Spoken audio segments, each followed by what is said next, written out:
This hadith is a warning against simply spreading information without verifying it. And this is a principle we see in the Quran and in the Sunnah of the Prophet ﷺ. And how easy has it become in the times that we're living in today for information to spread without it being verified. How many times people will make tweets, posts, will spread things on WhatsApp, people will fabricate videos, will cut videos out and make a whole story about a person, and it will be spread around and people will believe it. There's so many times I've personally seen where a 1 minute clip or a 2 minute clip will be spread around and you will be convinced this person is a'udhu billah, Allahu musta'an, look at what they're saying. But when you actually search and actually do your homework and find out what the real story is and you see the full video, you'll find out that the whole thing is fabricated. They might have cut clips from a different place, from different parts and put it together and they just edited the whole thing, and the person was actually saying something that is correct, but because people wanted to shame them or whatever it might be, and fabricate and make a lie about them, they completely fabricate a video about them, and everybody's spreading it. People don't even verify. They get a video message on their phone, they watch it, a'udhu billah, they spread it to a group they're in, 100 people. The other one spreads it again. No verification, nothing. That's not the way the Muslim is supposed to be, right? Especially when it comes to talking about people now, right? And it's dealing with people's honor and people's status and people's reputation. You can't simply just spread the rumor and keep it going. That's what society pushes, right? We live in this tabloid society where it's all about exposing people and, did you hear what happened to so-and-so? Did you hear what happened to this individual, this athlete, this celebrity, this politician, this person in the community? And people are just spreading it without no verification, right? That happens online. That happens in person. Somebody comes to you and they tell you something in confidence, in private, between you and them, and then the person goes to another person and says, "Ya akhi, I have something to tell you, but it's a secret thing. Keep it between us." You've already told the person. How do you know this person is going to hold on to it? You couldn't even hold on to it yourself. You couldn't even keep the secret from the person telling you. He told you keep it between us, and you here telling them, "Ya akhi, khaliha bayni wa baynak," and you tell him, let it stay between us, and you're telling him as well. The whole community knows that. It's a done deal. Everybody knows about that. It's out of the bag now, right? No, there's that sense of being diligent is not there anymore, right? So everything you hear, you want to pass it on, right? And there's some people, Allah is, it's an ibtila. Some people are just like that. They want to be known to be the person that is the report, right? Spreading the news. There are people on social media who are actually famous for that, right? They are known to be, they're the breaking news person. If I want breaking news, I'm going on Twitter to find so-and-so. Because they're always bringing hot new takes every single time. Have they verified it? Is it true? Is it not? Allahu A'lam. And many times it might be that the reality of what they're saying is the opposite. The reality of the situation is the complete opposite of what they're spreading. And you guys know what I'm talking about, because it's a reality that we're living in. كَفَى بِالْمَرْءِ كَذِبًا أَن يُحَدِّثَ بِكُلِّ مَا سَمِعَ. The Prophet ﷺ said, it is sufficient, or it is enough for a man to prove himself a kadhab and a liar when he goes on spreading and narrating every single thing that he hears. So from the tarbiyah of the Muslim is that you have to be somebody that verifies. يا أيها الذين آمنوا إن جاءكم فاسق بنبأ فتبينوا فتثبتوا. You have to verify and make sure that this is actually thabit and actually correct, or else you're going to be just spreading lies and you're part of spreading the rumor mill, right? That's what they call it even online, the rumor mill, right? It's an entire machine that just keeps on moving rumors. People, we've embraced it, right? I mean, the rumor mill is normally used more often as a sports terminology in sports news, but it's with everything, to even regular news. Oh, on the rumor mill today, and they're bringing all these things, and 90% of it might not even be true. And we've normalized it, and it's part of our psyche now. Wallahu al-musta'an.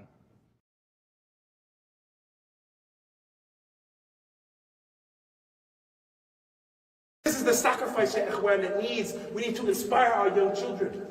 As the jails are filling up with Muslims because our youth aren't inspired with the dawah that's coming out of the masjids. And they're more inspired by the hip-hop artists and the basketball players and the gangster movies people. That's the reality, ya ikhwan. Our youth are inspired not by us, but by somebody else because our dawah is weak, ya ikhwan. If that's not the case, ya ikhwan, go look in the jail and see the condition of the Muslim.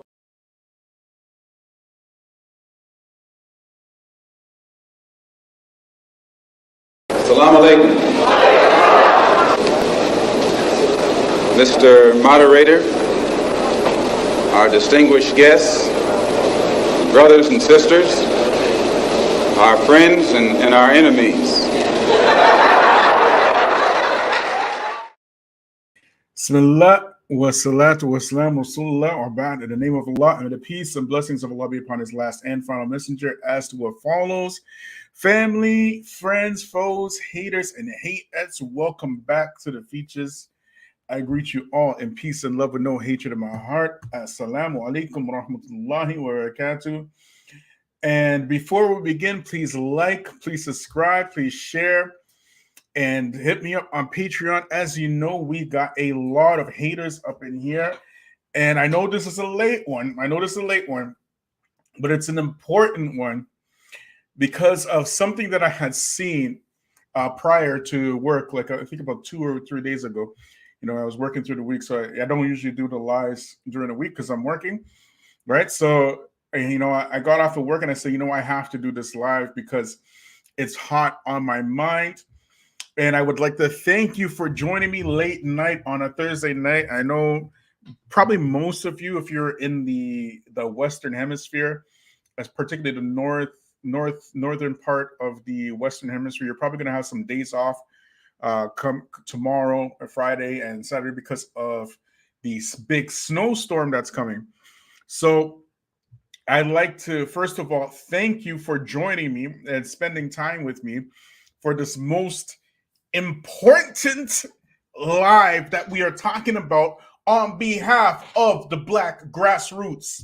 Once again, on behalf of the Black Grassroots.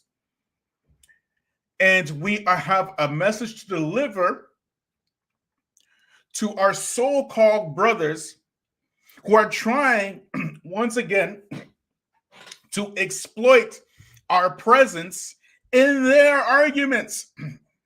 And we have work to do in our own community. And they don't care about the work we're doing in our own community.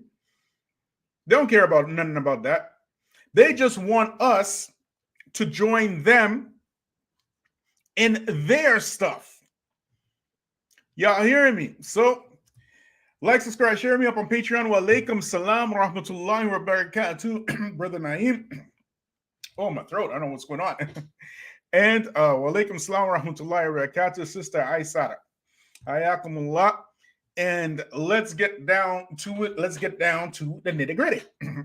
Family, we as Black people and Black Muslims have a great incentive in front of us to change not only the way that we think, but the way that we interact with people in the wider society. We must be willing to lose an argument in order to win the war. In warfare, you have strategy. We have to be strategic in the way that we move, the way that we talk, the way that we act, the way that we use our time, who we argue with, who we decide to debate with. We have to just be strategic about all of that. So, we are also living in the last days. And we have been given the best advice from our Prophet ﷺ in order to get through these last days and end up in Allah's favor. So, none of us will get through these times unscathed. And this is important for us to understand now more than ever, because we have to be in love with the basics of our religion. And we have to stick to the religion of Allah with our molars' teeth, as the Prophet ﷺ, he said during the last days, in his last speech, rather, he said, bite onto his sunnah with your molar teeth. And he also said during the last days that holding on to the sunnah, the example of him, the Prophet Muhammad ﷺ, will be like holding on to hot coals. And the truth is, family, any of you who know about hot coals or hot embers, right? When you hold on to the truth and it's like holding on to hot coals, this analogy necessitates that you understand that holding on to the truth, which is like holding on to hot coals, holding on to the truth will cause you harm. Holding on to the truth will cause you damage. Because if you hold on to a hot coal, will it not cause you harm? Will it not cause you damage? But you're holding on to it. You're not being forced to hold on to it. You are talking about going through pain to hold on to the truth. So anybody who's holding on to the truth must go through pain, must go through excruciating pain. So if you look at the situation of Black people specifically, we are the only people here in the West that are here not because of immigration, like our brothers, okay, nor because we had a choice. White people, who are the dominant society in the West, their ancestors became wealthy off the blood and the sweat of ours without giving them a single day's nor a single hour's worth of pay. And the white people of today, they didn't do this. And many of them are sincere and they have great concern for our condition. However, even though they are not directly responsible, they continue to benefit from the wealth generated from what their forefathers did while we continue to suffer. And most of you are already aware of this, at least in the Black Grassroots anyway. You already know, okay? We don't have to go into great detail. And it really doesn't need much explanation at all, to be honest. However, there is an African elephant in the room, which is the main point of this live today. Okay? Just like white people have benefited from the free bodies and burdens of Black people for the better part of 400 plus years, okay? Arabs are doing the very same thing, not 300, 400 years ago, not even 100 years ago, but this very day in 2023. And there is a growing phenomenon in Africa specifically, where African Muslims are leaving Islam, and Black Africans are not only expressing their disdain for Islam, but are calling it a religion of colonizers. Why? Because of the Arab slavery, which is continuing in Africa, mind you, and is not being given attention by Arabs whatsoever. And I challenge you to go through your playlist of your YouTubian elite and just find a single one of them that has dealt with this issue. So Black Africans have associated, by association, okay, the religion of Islam with slave trading Arabs. Y'all hearing me? And are publicly speaking out against Islam directly. Not because they understand Islam, not because they read the Quran or read the Sunnah or read the Seerah of the Prophet, but because of their association with Muslim Arabs who have enslaved their family members, themselves, their people, and they have made that association not with the Arabic people, but with the religion of Islam itself. And I'm going to show you this video that I came across. Okay, so like, subscribe, share, hit me up on Patreon. Let's get to it.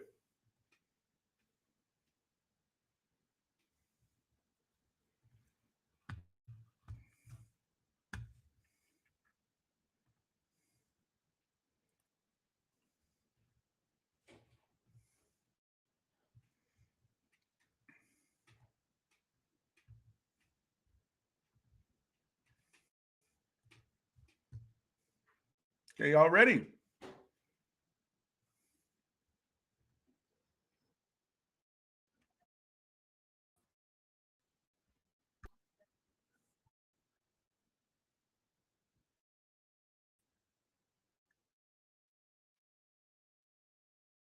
To their history and now coming into the realization that these religions played a major role in their history as they were used as a tool to colonize, enslave, subdue people. He said a lot of interesting things in this. So that Jesus story was copied from Egypt. So Jesus, what was Jesus? Jesus, there was nobody called Jesus. They said Abdul Latif, but can call me Nana Prodi. Yes, we were born into Islam, so we're given these names. They said we are God's children. We fear God the most. So they should pass to religion and tell us that Allah abhors spirituality. So we shouldn't dive into spirituality as Muslims.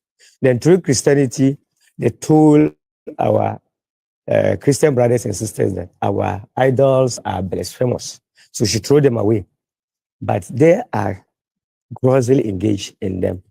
When you go to Arabia, they've entered in the covenant with Allah, and they have coerced the whole of Arabia to worship that Allah. This was done by one King Saud. He fought the other tribes and then composed them into a country called Saudi Arabia.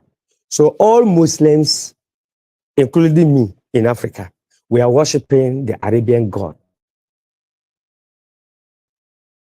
And Christians in Africa are worshiping the European God, who is Jesus. The Arabian God is Allah, and the European God is Jesus. So let me complete the Pharaoh Akhenaten story. So he created that sort of monotheism He combined two gods' names, Amun, Ra. Amun at the time was the most powerful god. So he created monotheism even before any Abraham was born. And they worship that deity as their creator god. And even named their when ancient Arabia called God the Syrian. When Yeah, so you can see here that this particular individual don't know what he's talking about. Okay, right now, so far, he's talking a whole bunch of nonsense. Okay, but how is it that people can believe what he's saying? Just listen to what he says at the end, okay? Just be patient, right? Because I know most of you right now who are watching this, you're probably getting infuriated. Like, what's this dude saying? He don't know what he's talking about. And he doesn't know what he's talking about. It's obvious he don't know what he is saying. He does not know what he's saying. But why is it that Black Africans can believe what he's saying? Okay, let's keep watching, y'all. Let me just speed it up too.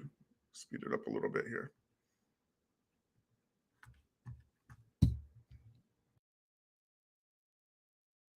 to give the spirit your name. So somebody who to teach you how to control the spirit will not disclose this secret to you. Then the person will tell you that spirit is called this, like Allah. So anything you do in the name of that Allah, the spirit will bless that person. Anybody who gave that spirit the name Allah. You mentioned it, you become a to that person. Go. And spirit become of that person. That name. Because you that name in the person's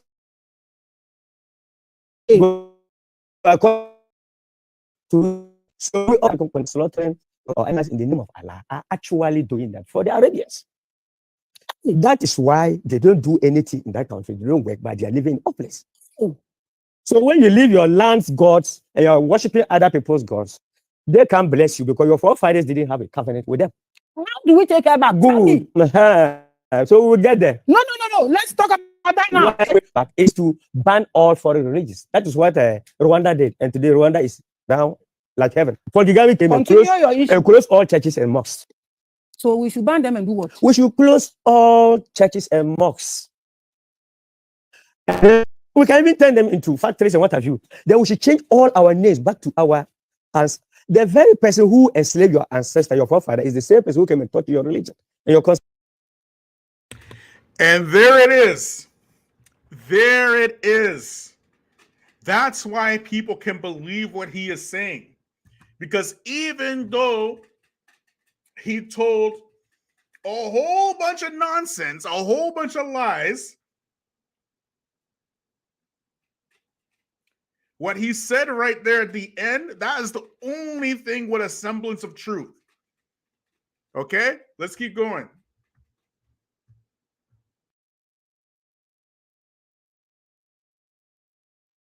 Concept of God. You think the person will tell you the truth? Yes. These Arabians were those who enslaved our forefathers. They even castrated them. And these same people who came and they taught us our concept of God. And they're telling us Allah is the creator. That's why people can believe him. This is the reason why people can believe him. Where are the Arabs to contradict these statements? Now, we know very well that Islam didn't spread through Africa the way that he's saying. However, during the slave trade, the European slave trade, who were the ones capturing Black Africans so much so that it changed even the demographics of Northern and Eastern Africa?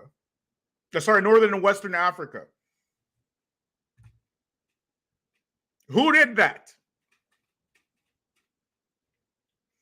So much so that you even had scholars writing in their books about how inferior Black people are. And up until this very day, the concept that he's talking about is happening in Africa, where Arabs are capturing and enslaving Black people. That's why Black Africans can believe this.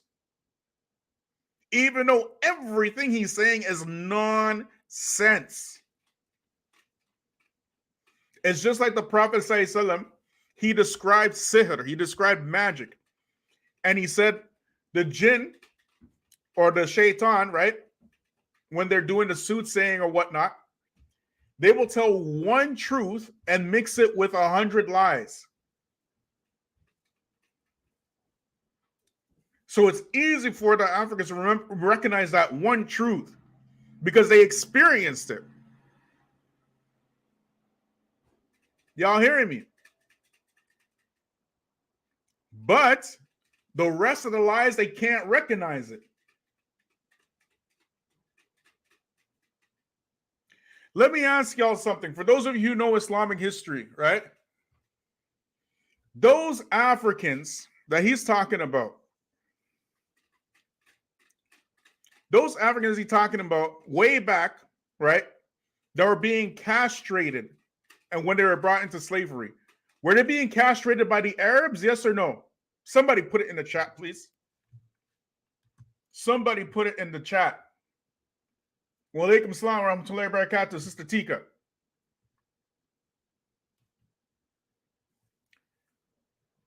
Were they being castrated by the Arabs? Yes or no?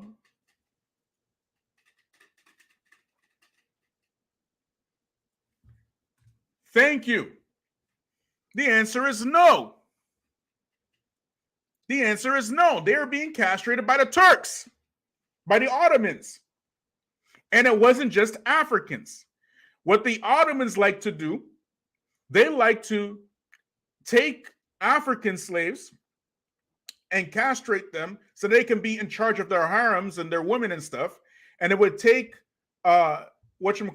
eunuchs from Europe, right? They would castrate European boys and stuff, right? So they can be and put them in elite positions. And they would take slave women from Europe so they can have babies with white women. This was their custom. It wasn't Arabs that were doing that. It was the Turks. It was the Ottomanis, the Ottomans.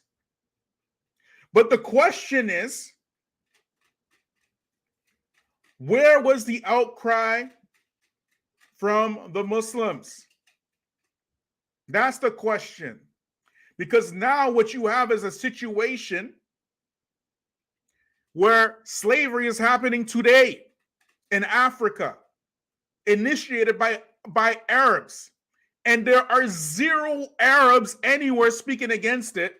And now you have this phenomenon where Muslims who were former Muslims are becoming ex-Muslims, not because of the actions of Islam, but because of the actions of Arabs, and they're associating Islam with the Arabs. You get it? Let's keep watching, y'all.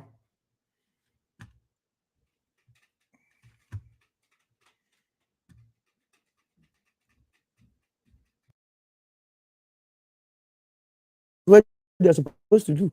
So when they brought Christianity to Africa, our forefathers knew the secret. They told them, you are not those teachers who God is. We knew God before you. The white people didn't know anything. So they gave them order to war with them, conquer them, and coerce them into the religion. Something else that is being talked about now is the sad fact that these religions pushes you away from your Africanness, your African identity as much as possible. You would find Africans that are bearing Abdullah, Yusuf, Mohammed. You have 3 Arabic names and you are African.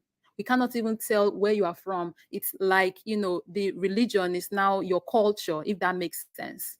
You see Africans that have 2 English names. They have foreign names for their surname and for their first name. So there is this question now, and the question is, who are we? Are we Africans, or are we Arabs, or are we Europeans? Christianity and Islam, by nature, they are bullies of African culture. It is expressed in their intolerance of other people who believe differently from who they are. So here's a simple example. If a Muslim walks into this village, the first object is to build a mosque and make everyone in that village a Muslim. It changes your timetable of waking up. You wake up at 5, changes your fashion, changes the way you bury your loved ones. Now you must do everything according to Islamic law. The same thing is true with Christianity. Christianity walks into a space, first thing they want to do, as a Zulu, as a Xhosa, You take off your shirt and put on your beautiful bits, and you walk up to church. Christianity will look at you. Though now there's a bit of tolerance, but the first glance is unacceptable, because the God that Christianity has does not have tolerance for culture. Does not. Rather, I'd rather take off that thing, put on your shirt, you put a tie on you, put a jacket, polish your shoes, and it's nice. Because apparently you must become European first before you can become Christian. In order for God to accept you, He cannot accept you in your authenticity. He needs first to take you through the culture of the dominant culture, which is the colonial culture, before you can actually become an acceptable Christian. An intelligent conversation needs to take place where we say, is everything that we are doing in the Christian church Christian? Or some of the things, norms, and rituals that we're performing are actually European culture, but now they have been couched and packaged as Christianity. The way we sing, for example, the way we dress, for example, the way we eat, for example, the way we celebrate our things. Majority of our cultures are lost. The ones that aren't, we do not want to practice, because according to Christianity, according to Islam, those practices are demonic. So now these religions have taken over our culture. So now we do things in Africa like the Europeans do, like the Arabs do. So now Africans are asking, who are we, and are we Africans, or are we Europeans, or are we Arabs? So we are seeing this overnight in the mindset of people across Black Africa. I don't know what it's going to look like in the next 10 years or in the next 50 years, but I feel like the foundation for something great is already being set. Because if you have people who are 100% decolonized and in tune and proud of who they truly are as a people, then they bring forth the next generation of decolonized, spiritually and mentally free people who are going to do great things. This right here is how we break the vicious circle of mental slavery we have in the African Black community, and I'm here for it. So that's why we have several denominations in Christianity and several sects in Islam. All because of business. Business. Saudi gets about $120 billion every year out of business. So we have two forms of Christians. The false religion, which they've converted a lot of people into it. So you are just there wasting your time. You raise your hand to pray to a false God. You're praying to nobody. But they do the practicality over there in the Catholic Church, the Vatican. So right now, as I speak, the Vatican, which constitutes about 802 people in the 2020 population census that year, 802 people, with a landmass of 0.2 square kilometers. It's richer than the whole of African continent. And it is the richest single entity in the whole world, second to only the United States government. They have assets worth over $10 trillion. Because when they opened the churches worldwide, when the tithes were coming, they didn't spend them, they invested them. And they also do the practicality over there to get what they want. And they told you, you should raise up your hands and pray. So we have prayed up to date, we've got nothing. And we are not even asking ourselves, is it these people, haven't they like us? And they don't even care about African Christians who are wallowing in poverty. So anybody who creates a religion, that person and their children, and their descendants will live in comfort, luxury. They'll be enjoying lives on this earth till the end of time.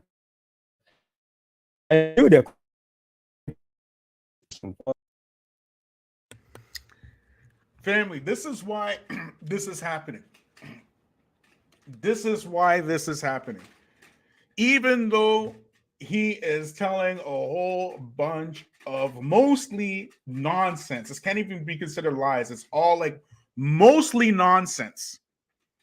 Mostly nonsense. He's actually describing the reality of the convert experience. Black converts. Is this not what you experience when you become Muslim? Is this not what you experience? That when you become Muslim as a black convert, you get to wallow in poverty, all right? Look at the black mosque in the States. We put out that every other people group, their masajid is increasing and the black mosque is decreasing. Did we not put that out? So what kind of brotherhood are you talking about? What brotherhood?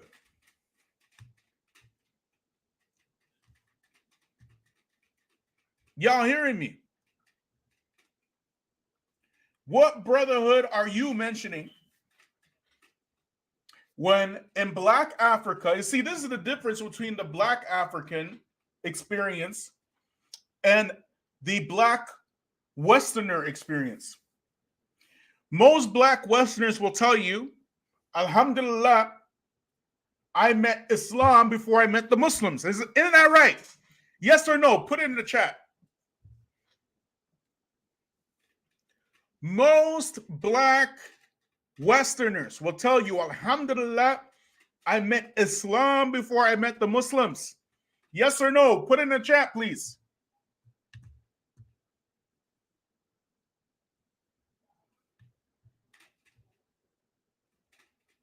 Put it in the chat.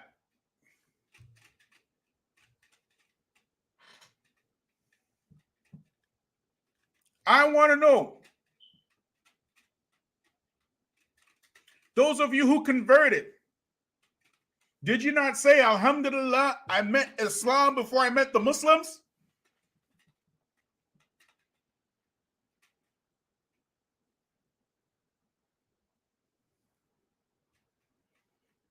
So in Black Africa, their experience when they were meeting Muslims, in the beginning, they were meeting the righteous Muslims, correct? Many Black Africans converted to Islam. They've been Muslims hundreds and hundreds and hundreds of years because of a good experience they had with Arabs, with, whatever. They had a good experience. The Moors, their experience was so good that they were able to go into Europe, rule Europe for 800 years as Muslims in Spain. Okay? This guy, he don't know all that. Nor do the Black Africans today know this. They don't know any of this. They don't know about the Black scholarship that came out of Africa all the way up to the Sheikh Uthman Dan Fodio, the West African Ibn Taymiyyah. They don't know anything about this stuff. All they know is how they are being treated today. That's all they know. And they don't have the luxury of what we are going through in the West. How many of us in the West became Muslim because of our association and our contact with the Nation of Islam, with the Black Panthers, some of us, even the 5%ers, graduated from that, the Word the Muhammad community.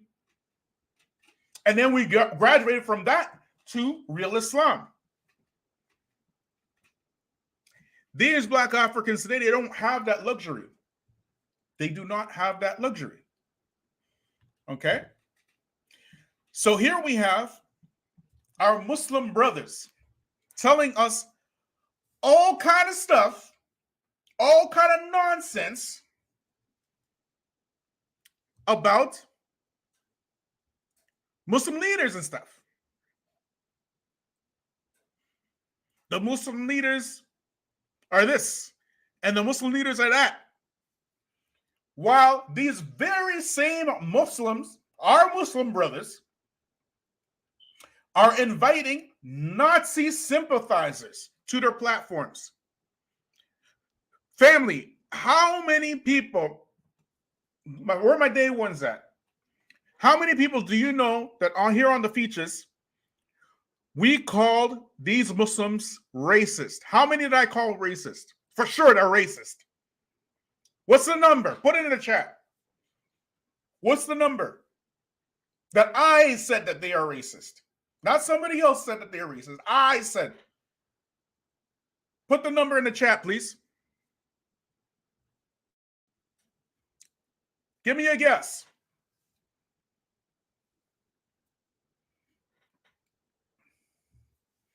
Give me a guess. How many? Put a number 9, 10, 11. How many Muslims did I call this guy right here? He's racist. Aisada says plenty. Sister Tika says most of them. Voice of Jah says at least 3, I think. Do you want to know the number? What the number is? Do you know how many Muslims that I said, yes, this one is a racist? Do you know how many? That I said it. Not somebody else said it. I said it. You know how many? I'm going to tell you. 1. 1. Surprise! Go back and watch all my videos. I only called 1 Muslim that I said. Not somebody else said. There's only 1 other Muslim. They themselves, they said that they are racist. And I just put that out. Because they were calling themselves racist. I said, this person, he's claiming to be a racist. That's it. But me, myself, I only called 1 person a racist. Yes, it's Daniel. It's Daniel. I may have said that this person has anti-black sentiment, or this person has alt-right tendencies, or this person has some, he's against black people in this issue. But to call somebody a racist is a big thing. You would think that if you are calling somebody a racist openly, you're not even shy about it, that somebody, after you call that person a racist, would be asking you for proof, correct? Do you know how many off the bat Daniel Hakikatu followers have asked me for proof that he's racist? Do you know how many asked me? Put that number in the chat. Straight off the bat. Not after I called him out on it. Just right off the bat. Put that number in the chat, please. What do you think it is? What do you think it is? Put it in the chat, please.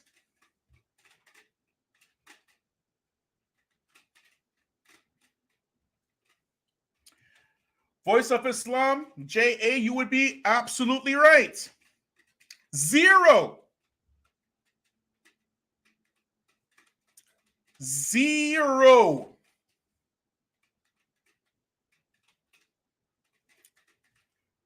But you, Negroes, after knowing all of this, are surprised when your YouTubian Da'i elites invite Daniel to their large platforms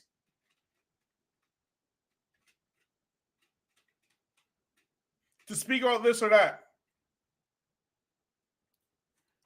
The first thing,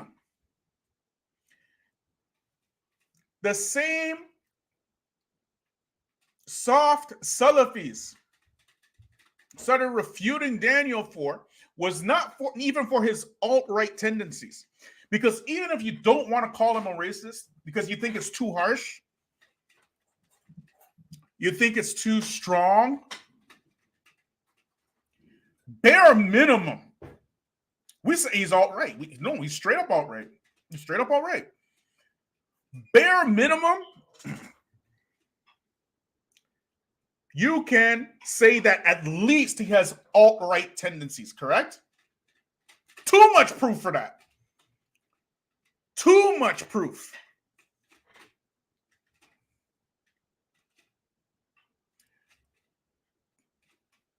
But these good whole wheat shreddy Salafis, they skipped all that stuff. They just bounce right past all that stuff. The easy stuff. They skip all that stuff. And the first thing they go to is Daniel is Khariji. He's a Khariji. He has Khariji tendencies. Isn't that what he did? Yes or no? Put it in the chat, please. Put it in the chat. Where are my super chats? Somebody give me a super chat. Somebody give me a super chat, please.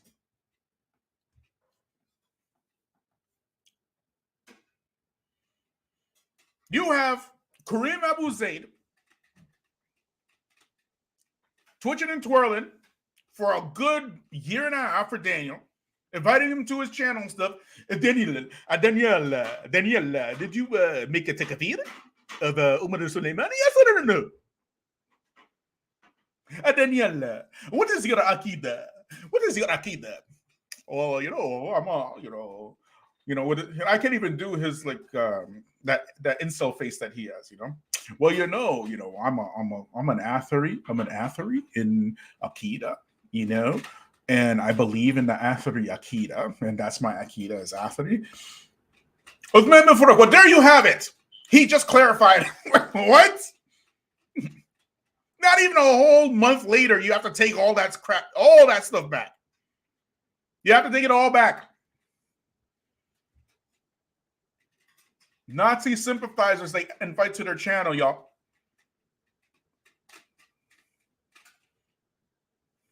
Nazi sympathizers. Allah says in the Quran,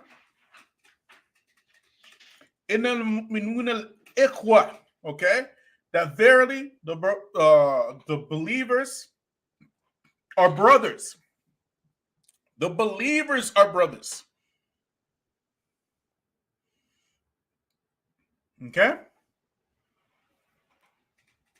And Allah says, what tasimu bihablillah, right? To hold on to the rope of Allah. Jami'an, all together.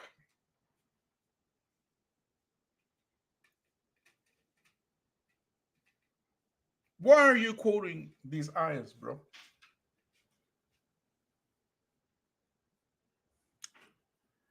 If these, your so-called brothers, are willing not only to invite people who have a very clear disdain for blackness, an undeniable disdain, and their only shield behind their disdain for blackness is to put other black-looking people in front of you to tell you that he has no disdain for blackness. And you've seen with your own eyes, and you hear with your own ears. Oh, us and the white nationalists, the Muslims and the white nationalists, we have a lot in common, and we should work together. And he's saying this publicly. Are these your brothers? Yes or no? Put it in the chat, please. Put it in the chat. Let's test it here.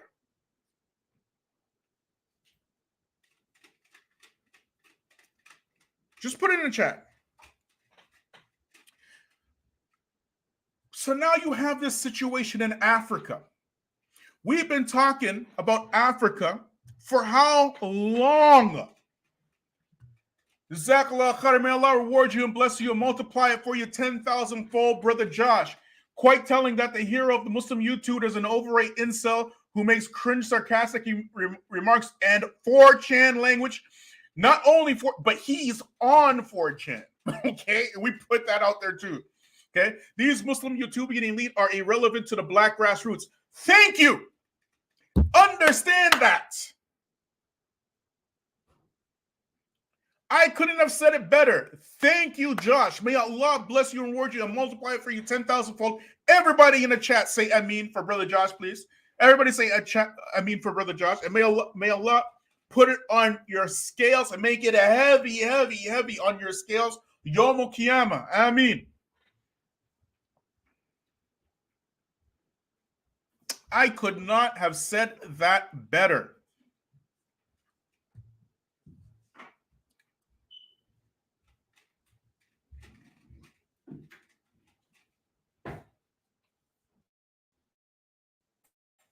You've got. Now they want to come over here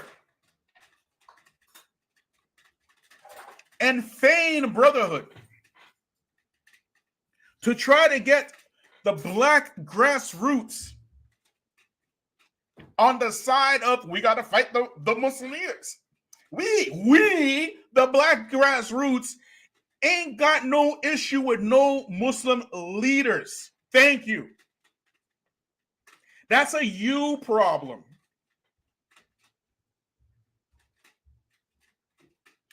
Do you remember all those times when your so-called black brother was looking for a wife and you kicked him out your house with his nappy head and his big nose and his big lips? You remember those times? Remember those times when you started building up that masjid and you had your people in the admin, your people as the imams, and our people cleaning your crap? Remember that time? Who is this we that we need to fight the Muslim rulers and speak against? Who is this?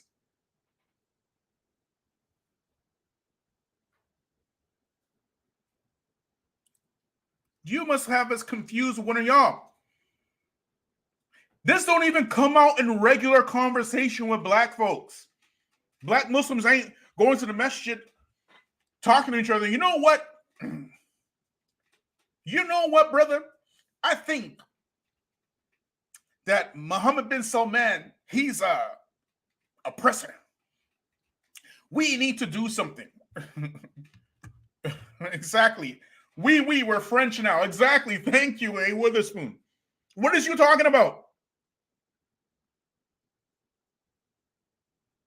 What is you talking about?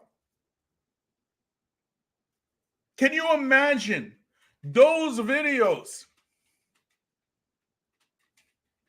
Are we cottaging? Am I cottaging because I criticized the Muslim ruler? Those videos got like 100,000, even millions of views. Those videos. Those videos got how many views? Meanwhile, in Africa, people, when Muslims are leaving Islam because of our Arab brothers, you ain't got nothing to say about that. You got nothing to say about actual slavery in Libya up until this very day. You ain't got nothing to say about the Kenyans who are getting killed in Saudi Arabia and in Kuwait and in the Khaliji country. You got nothing to say about that. But the only thing you care about, can you imagine these brothers? They have so much attention on Halloween in Saudi Arabia. These same people. But they won't talk about black Kenyan women getting sent home in body bags and raped and pregnant. They won't talk about that, including Muslim women, mind you. They won't say anything about that.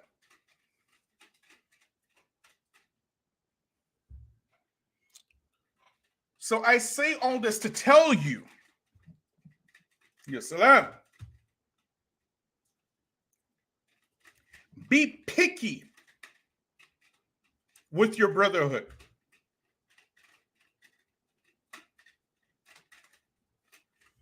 Be picky with that.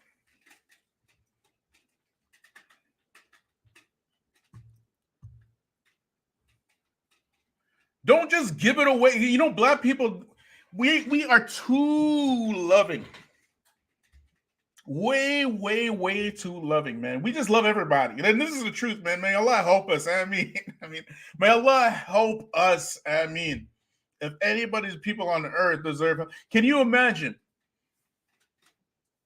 all the stuff that happens here in North America you know, and the best situation for Black people on earth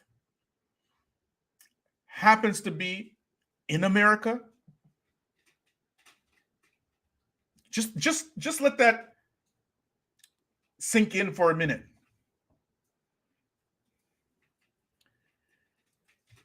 The best situation for Black people on the planet Earth, with all the stuff that goes on in North America, happens to be in America.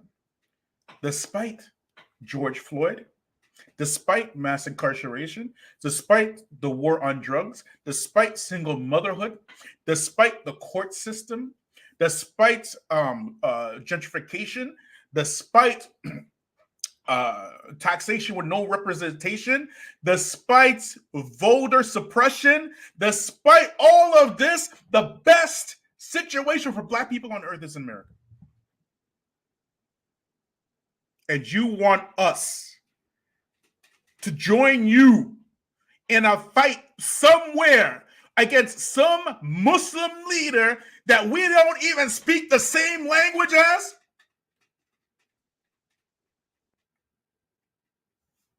You must be tripping. Welcome to the Black Grassroots. A new day is coming.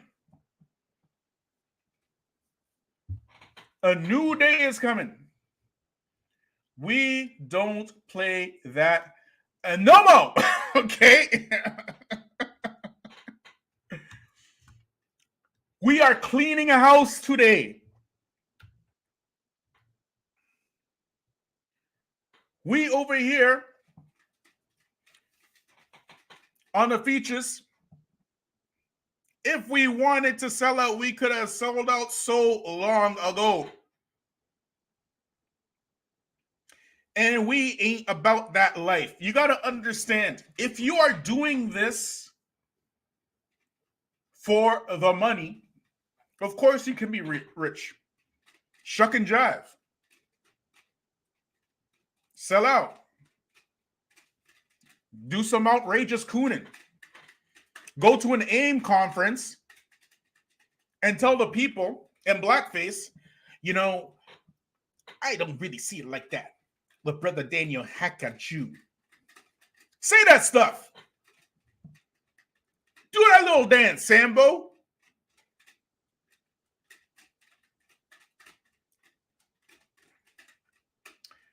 That's not happening here. You know who pays us?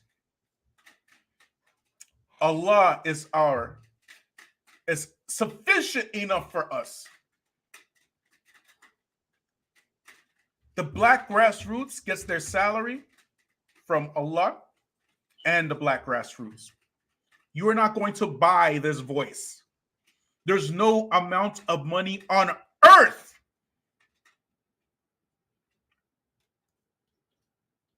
Are you hearing me?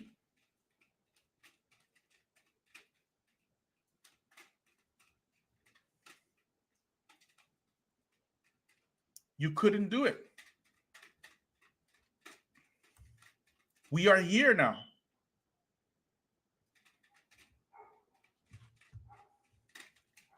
You gotta be kidding me. You must be tripping. Develop the skill, Black people, of making your brotherhood conditional. Just like Allah made it conditional in the Quran. And the Prophet ﷺ made brotherhood conditional. What is the condition? Belief in Allah, belief in the Prophet ﷺ. When they start coming to you and telling you that you must make concessions with a Nazi sympathizer because he's talking about liberals and LGBTs and feminism, when they start telling you that, Masalama, that's not my fight. When they say, well, but you know, he's really, and you know what? Lose the argument to win the war. You get it? Lose the argument to win the war.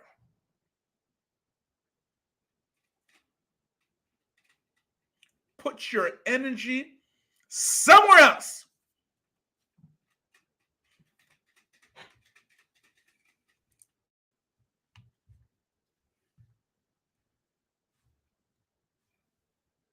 Who's gonna join me, man?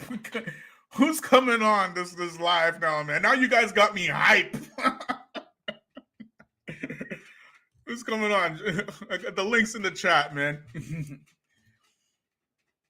These people now, they want you to fight their fight while they invite racists on their platforms and refuse to call them out on their racism.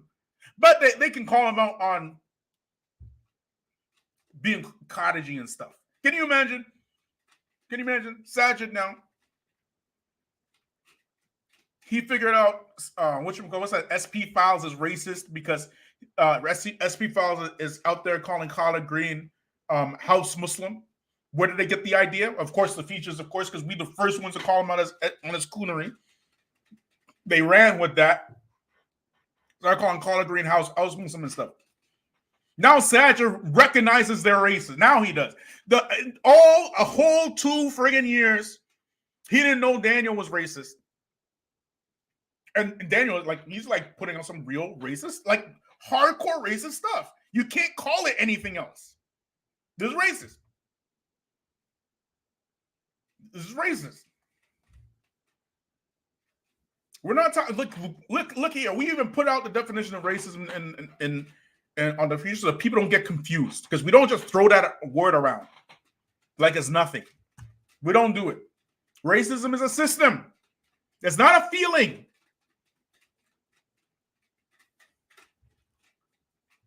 Racism is a system.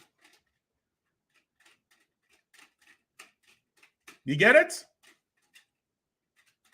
Sometimes you might have a cultural misunderstanding which may be confused as racist. Doesn't mean a person is racist. They're having a cultural misunderstanding. You get it? Sometimes you might, have some political leanings with some racist, but that doesn't make you a racist yourself. Like the alt-righters. You might have some alt-right leanings. That don't make you a racist. Okay? What makes you a racist is the idea that your race is not only superior to Black people, but you now are involved in the usurping of resources of Black folk in order to keep them oppressed, whether it be wealth, time, justice, freedom, any of that.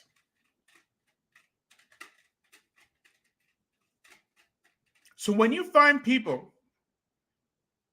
who are rejoicing at the death and the murder of Black people, that's not a cultural misunderstanding.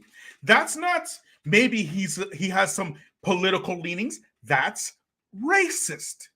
Get it? Call it what it is. And then you, a large YouTuber who knows this, and you don't have any doubt about it, you have chosen the racist over Black people, the Black Muslims, because he can talk about feminism. And we're supposed to be brothers at the end of that? Make your brotherhood conditional. Watch how Allah helps you when you start taking pride in yourself, pride in your time, pride in the way that you carry yourself and who you associate yourself with. Watch Allah bless you. Watch Allah, how He is going to bless you when you start depending on Him and start seeking His friendship instead of begging for the friendship of people who don't like you. Watch. You think I'm playing? You think I'm joking? Try it. Try loving yourself. Try loving your own people. Your real brothers, the brothers who love you for the sake of Allah, like they're supposed to, who are concerned about you and your wealth and your health and your well-being, like they're supposed to be. Try it. We don't try everything else. Have we not tried everything else? Have we not tried Palestinian March, Syrian March, which Karachi Bazaar? We done tried everything.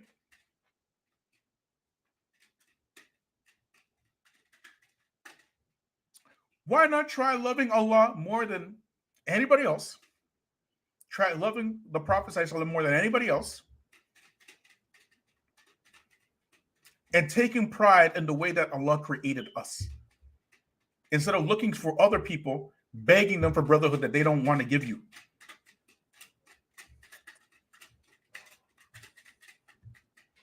Meanwhile in Africa, people,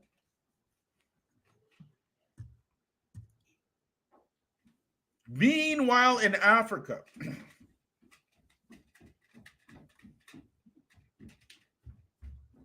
you've got to be kidding me.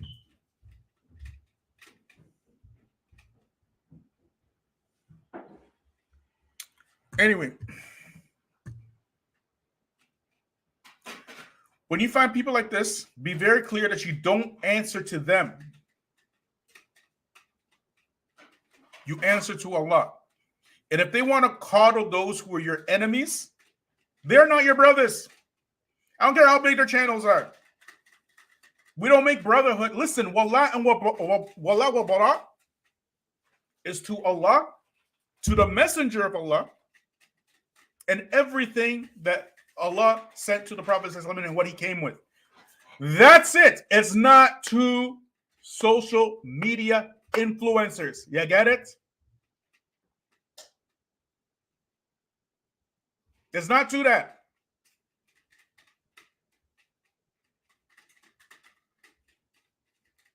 These social media influencers, these same people who promote Donald Trump, promote alt-right, and on the other side, they promote liberal ideologies. Others promoting white supremacists. All of these are tools for white supremacy, correct? Yes or no? All of it is tools for white supremacy, correct? Allah says, do not fear them, but fear him. So, of course, they're going to have high numbers. Of course they will. And of course they will have wealth. And of course they will have resources. And of course they will be the majority. But where in the Quran does Allah ever praise the majority? Assalamu alaikum wa rahmatullahi wa barakatuh. You're on mute, I think. I think you have your device on mute, bro.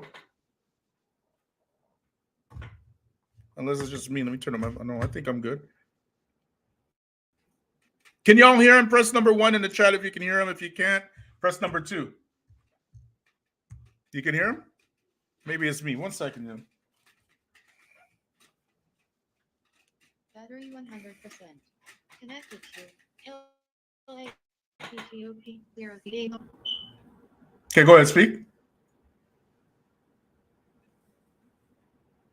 No, I ain't got none. 1 second. Let me just check my settings here. Malage, technical difficulties. Let me just check my difficulties here. Speaker. Okay, speak, bro. Assalamu alaikum, brother Naeem. Alaikum salam wa rahmatullahi wa barakatuh. Yeah, it's you, CL. It's you. Your mic. It's your mic. Your mic is muted. Yeah. Go ahead, brother Naeem. What you got? Alhamdulillah Rabbil Alameen. I only mentioned this because it is it was public. I quite liked Daniel, and in the beginning, because of how he was talking and all that. And I shared it around, with people, and then I saw the proofs you brought, and so then I sent you as a replacement to Daniel to those people, and I confused those people like so much, and so I want to make the record clear that I was mistaken about Daniel. Inshallah, the Feachaz is better than Daniel. Whatever I thought was good in Daniel, the Feachaz has and better. And I was mistaken in the past, and I repent from it. Alhamdulillah. Jazakallah khair, Jazakallah khair. I really appreciate that. May Allah reward you and bless you and put it on your scales on Yawm Qiyamah. I mean, you know, bro, what we do here, because it is so whatchamacallit, I don't know how to, like, it's like it's uncensored, it's uncut, and it's very raw, right? One, two, three. Yeah, we can hear you, bro. We can hear you, brother CL. We can hear you? Okay. Yeah. A lot of people are just not ready for it. Walaikum salam wa rahmatullahi. They're just not ready for it. But the thing is that what we are saying here, Black people have already been thinking about it. Not only are they thinking it, they talk about it in private. We are just making it public here. You get it? Exactly what the brother Witherspoon said is straight to the point. Black people already know this stuff, and we talk about it in private. We're afraid of saying it publicly because we are afraid of, offending our alleged brothers. And I say alleged in quotes, right? Because when we start speaking about stuff related to us, watch how they act. If they are with you, those are your brothers, those ones. But if they got work for you for trying to deal with your own issues, don't even say anything. Like I keep saying, lose the argument to win the war. Now you can see them, and you can tell how many arms lengths you got to keep them away from you in order for you to get stuff done for yourself. You get it? Go ahead, brother CL. Now, I'm just checking out the show, and what you just said about many of us having these conversations in private and not wanting to voice them because of maybe blowback or offending others. That has to stop, and that's a great disservice to ourselves. That's a disservice to our own legacy and our own history. Because Islam is, first of all, Islam exists in America because of Allah. First and foremost, but the means that Allah chose to bring Islam into this land was through Black people. Yes. That's just a historical fact. The first people in recorded history to say Allah, to make salat, to give the call to prayer in this land were Black people. The first to establish the prayer were Black people. We are talking about the descendants of slaves as well. Yes, that's what I was going to say. Going back to the 1500s. Even if you want to skip past that point all the way into the modern era, the foundations of this modern American Muslim community were laid down by African Americans. They were laid down by Black people. Here in Michigan, so people know I live in Michigan, the Hamtramck is one of probably is the most the first Muslim majority city in America.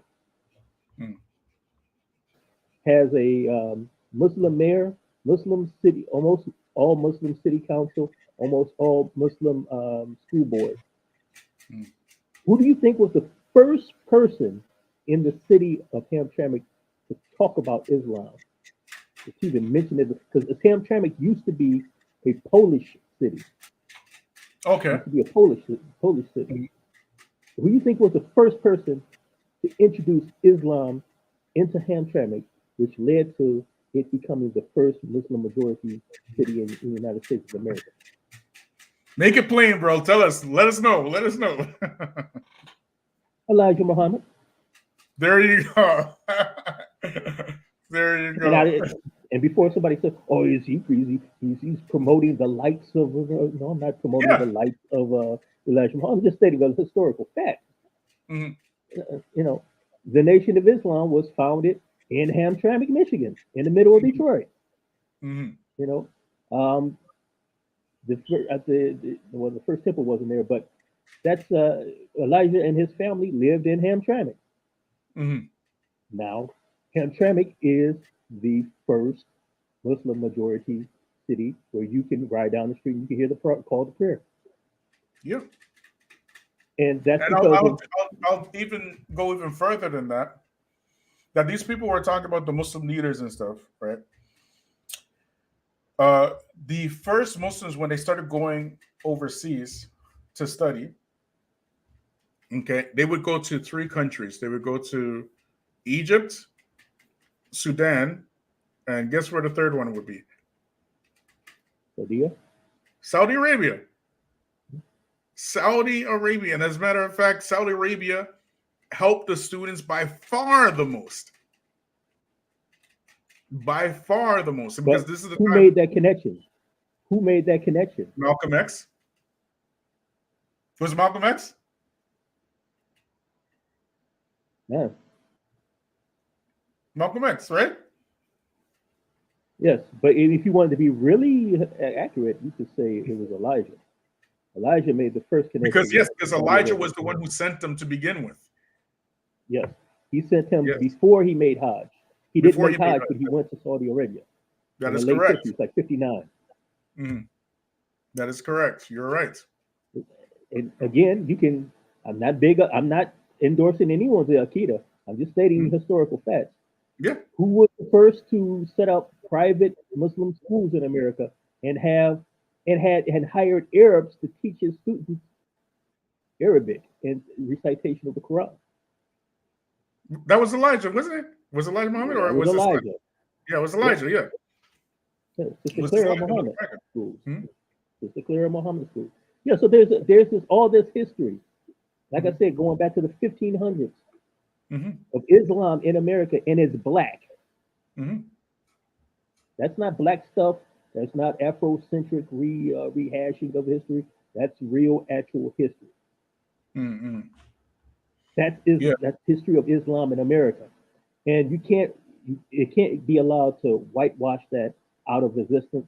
It can't be allowed to forget that and just replace it with an idea that Islam came from immigrants in the 1970s. Exactly. Meanwhile, when Malcolm X was here, right, and he passed, and we put it on this channel, where was the immigrant community except saying that, we're not burying him in our masjid because he's not Muslim, and Malcolm X had to have his janazah with a church. Yes. Abu Sufyan, Salaam Alaikum Rahmatullahi wa Barakatuh. The legend himself. For those of you who were the day ones, this is Abu Sufyan, the brother, and I were in Troy together. I like the lecture, man. And we had the legendary series, Three Blind Mice. Go ahead, Abu Sufyan. Well, go ahead. What you got for us, bro? Exactly what I said. No, I don't want to cut you guys off, man. I just want to give you salam and to the brother too out there. Like there was a lot of points you brought up, so much discussion. I think subhanAllah. Like one of the I came across an ayat just a few days ago. How, and I put it actually in the chat room. Like Allah says that He created in the womb, right, as He wishes, right. So I remember there was I don't know, it was one of the sheikhs. They said that it's actually kufr if you hate how you look, your image. It actually falls into kufr, because Allah created you the way He wanted. Yes. See? Can you hear me? Yep. And I'll go. And there's a lot of people don't understand. I don't there's think a lot of ways we fall into kufr, which is all related to tawheed. I don't think there's It's also kufr too. Yeah, I don't think there's Because there's if you have if your envy is something that Allah has favored a group of people, right? Then you have kufr then from the bounty of Allah that He has blessed someone, but He didn't bless you. It's all in the Quran. Exactly. Right? So I just want to add to that statement you said about loving yourself, you know, connecting yourself with Allah, with your image first, right? That without any negativity. And I want to add to this statement too. I want to add to the statement too, Abu Sufyan. Oh, you can check in the chat. I put the Quran, the ayat in the chat room. Yeah, but I want to add to what you're saying that there's whatchamacallit, in North America at least, like the children of slaves. I don't think there's a single one of us, at least from our generation, that didn't grow up with this subliminal, at least subliminal self-hate, bare minimum subliminal self-hate. I don't think a single one of us didn't have it, right? Where we would look in the mirror and we would wish that we had these thin lips and the small nose. We legit used to do that. Like even me, I remember very clearly growing up and trying to make my lips thin in the mirror like this, you know? I'll go like this in the mirror and try to walk around like that at school. Like, Wallahi, and I think we all it suffered just reminded me because people used to make fun of me, right? They used to call me fish lips and stuff. Yeah. Well, I can relate to that. Yeah. But I'll let you guys have the last words. We'll start with Brother Naeem. Go ahead, Brother Naeem. What you got? Last words. Alhamdulillah Rabbil Alameen. I did not grow up in the North America, but I grew up in Syria. But I do distinctly remember similar experiences. You know, specifically my hair. You see, where the teachers would try to straighten it, forcefully. And you know, when I was introduced to Malcolm X, you know, I became a great fan. And there's this clip of video I saw where he says, "Who taught you to hate yourself? Yourself. Who taught you to hate your hair? Hate your skin. Who taught you to hate your nose, my head, your hair, your lips?" Yeah. I now know he was talking about the white man, but in my head back then, when I saw that, I said my teachers. Yeah. But even so, Syria, remember, it's in the Levant. Right? Yes. Those people, they're like Arabic because Islam spread there, right? But they're not like the natural Arabs. You know, they're kind of like Europeans, right? They're like, wait, let's call them they are white people, right? So you know what I mean, right? So it's the same type of thing, right? So yeah, go ahead, C.L. Edwards, go ahead. Last words. Well, you know, on that point, I saw an article yesterday. Now, Arabia, English. It was I can't remember his name. A famous Arab linguistic, scholar of linguistics and grammar. He said, "Whoever speaks the Arabic language is an Arab." Is an Arab, yeah. Which there was a doc. It actually reminds me of this documentary. I don't know if I sent it to you or not. I look back at my history and see if I sent. Very interesting documentary. Brother who's the head of an Afro-Arab tribe in Israel, Bedouin tribe, and he talks about the trials and tribulations he's facing because of the Israeli government trying to take his tribal land. And but he ran down. It was a very good documentary. He ran down the history of his tribe, tracing his lineage back to the time of Isa alayhi salam. So I mean, there's a lot of history a hidden history that a lot of people don't know. I can remember being a teenager learning about, reading the autobiography of Malcolm X and reading about Mansa Musa and about the different Islamic kingdoms in West Africa and East Africa as well. And people took pride in that. It was looked at as part of our heritage and our history.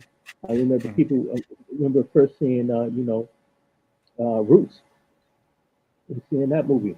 And And a lot of people, I had a conversation with my mother not too recently about that movie.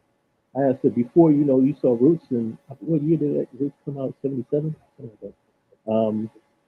Did you have any clue that black people might have been Muslim at one point or had Muslim ancestry in Africa? And she said, no, I had no idea. Until that movie came out, I had no clue that that connection even existed. But now all that has been almost, I'm not going to say it's been reversed, not from the common people, but you see it in certain, in the conscious community, Black consciousness community. They are completely against Islam.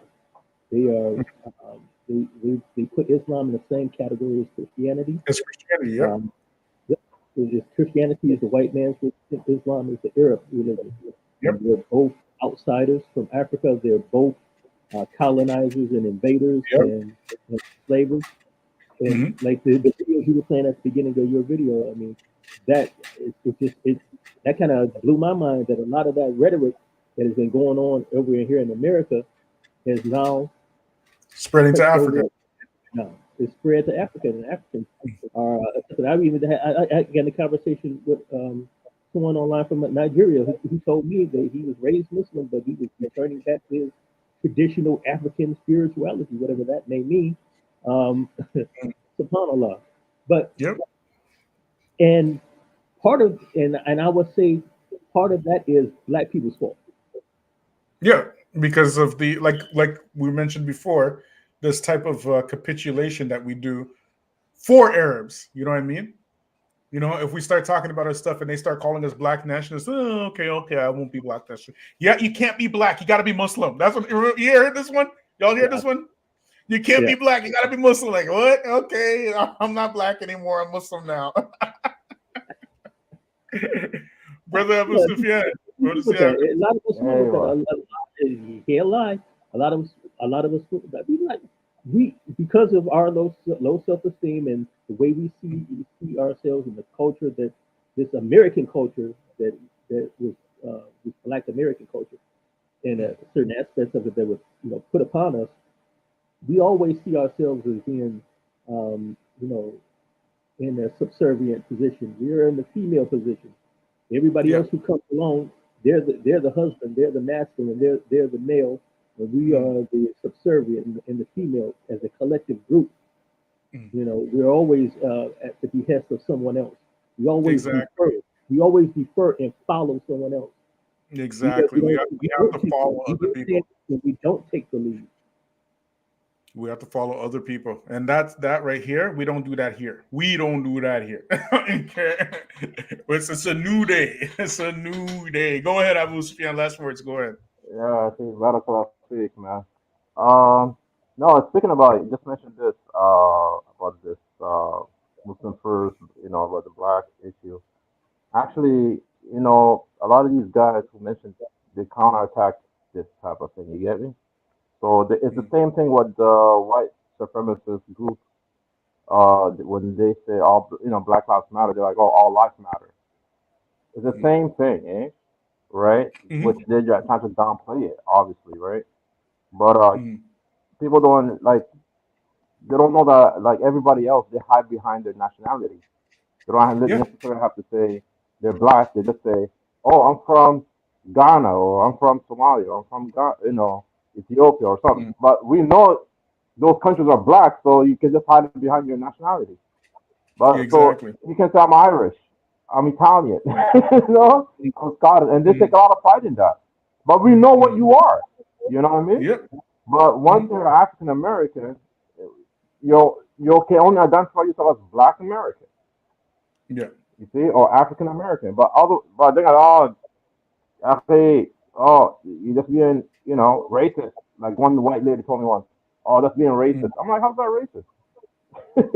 Right? Yeah. So anyhow, I just want to add that. But overall, like the discussion we had, I just want to mention that, subhanAllah, a lot of this stuff, we cannot deny is the deen completely refutes it and rejects it, right? So, I mean, I mentioned this thing to you earlier today because I was listening to a lecture and I kind of got the benefit of it. Like one of the things that on the day of judgment is that Mhm. when you get resurrected, right? You're gonna be resurrected with those whom you love, right? Yep, yep. So a lot of these Mhm. Muslims or these hardcore Muslims who are following this white supremacy or defending some white supremacist groups or individual, Mhm. right? If you're gonna defend this person and you love this person, or if you are a Muslim who loves that system, on the day of judgment, you're gonna be raised with those whom you love. With those people, of And this is course. exactly what the Prophet ﷺ said, Hmm. right? And of course, So I had a discussion today where with these not even a discussion. It was more like a tongue lashing. You can say I gave him a tongue lashing, right? Because this brother, like, I don't know, man. They keep posting this. You know, these weird people on YouTube, these Hanafis and these Hizb Tahriris, and you know what I mean, and they're all kind of uniting together now, and you know what I mean, because so they're all, and he posts this, and I'm like I was like, you're doing too much now, man. You're doing too much, and he's like, oh well, you know, the Muslims, they have to unite. I go, this is the call to unity now. The call to unity is on falsehood. You know what I mean? So we're gonna unite with anybody who just has a beard, and this is the crux of infiltration, bro. Where you don't have any principles, any standards, any type of like trying to hold up the Quran and the Sunnah. You don't have that. But yet, if a person calls themselves Muslim, we should let that slide and be united with them because they said that they were. You and get this it? thing happened historically over and over again. Yeah. From starting And from Abdullah bin Sabah, the now Shiite. it's happening. It's You happening know, then Ahmed now. Ghulam, the Now it's Ahmadi, what's his happening name, at a rate Qadiani. because the enemy now, they don't have to go and recruit. They don't have to do that at all. It is so cheap and easy for them to find infiltrators. You know, all they have to do Yeah, they is, buy them, Aki. yeah, These that's Muslims, it. they That's it. volunteer.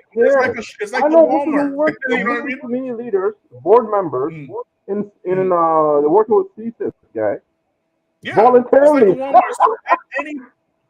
Anybody voluntarily, with guy, a large, RCMP, voluntarily.